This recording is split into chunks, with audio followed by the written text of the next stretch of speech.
For those I'm meeting for the first time, my name again is Faith Ann. I'm 26, turning 21 very soon. Okay? Earlier, while listening to Christine Conzon, may nabanggit siya na words eh. If you were clearly listening to her words, sabi niya, sumuko na yung doktor. Okay, narinig niyo ba yun? Okay. How would you feel if the medical doctor at one point biglang susukuan ka? How would you feel? Sad, hopeless. No, correct. Hopeless. Why? Bakit tayo magiging hopeless? Because all our lives, we have been taught that our bodies function like a machine. Just like a machine, it needs a mekaniko. Tama po ba? That whenever something is wrong with our bodies, all we have to do is just run to the mechanic and have the mechanic fix it. Tama po ba? That is why all our lives, regardless kung kailan ka pinanganak, all our lives, whenever something is wrong inside our bodies, we would willingly and eagerly run automatically to the medical doctor to have our bodies fixed. But what if the doctor himself becomes hopeless? One thing that PURTIER Placenta has taught me over the past 2 years that I've been doing the advocacy is when somebody tells us that there is no longer hope, when somebody tells us that we only have 3 months to live, 6 months to live, actually PURTIER Placenta is telling us that we now have the option not to believe.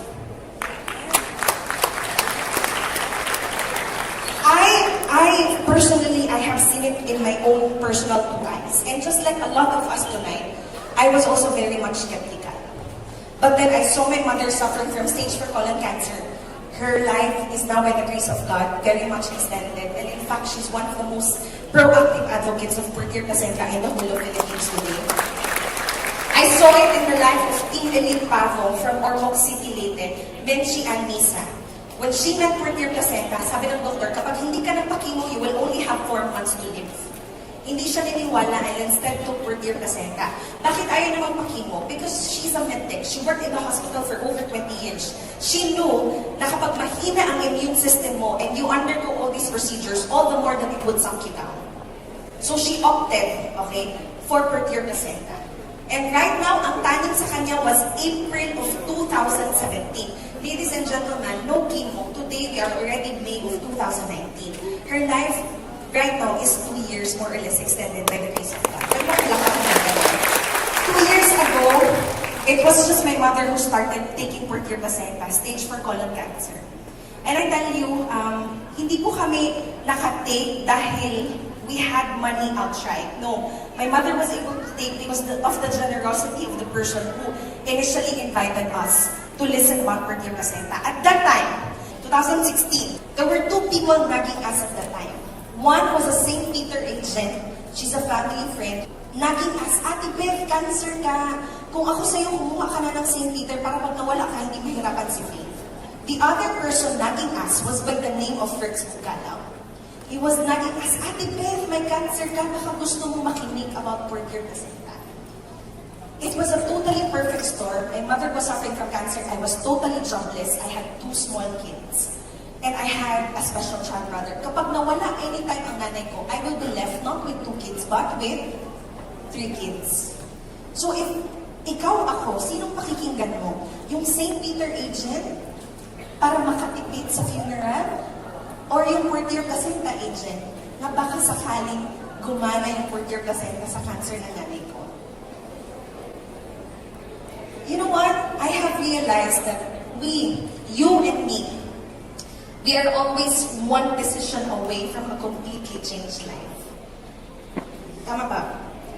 And the decisions that we make, yes, it's okay to clap, we are always one decision away from a completely changed life. And you know what? To cut the whole story short, my mother started to take PURTIER Placenta at that time, and everything else changed. Today, 2 years after, the whole family is living a very much luxurious life. Okay? Okay. Don't clap. Okay, don't clap. Baka sasabihin ng iba, ang yaban mo naman ito. Uminom lang ng PURTIER, naging luxurious agad. Okay? Luxurious, I'm not referring to the expensive cars or to the millions worth of house. By luxurious, what I mean is that we are now in charge of our health.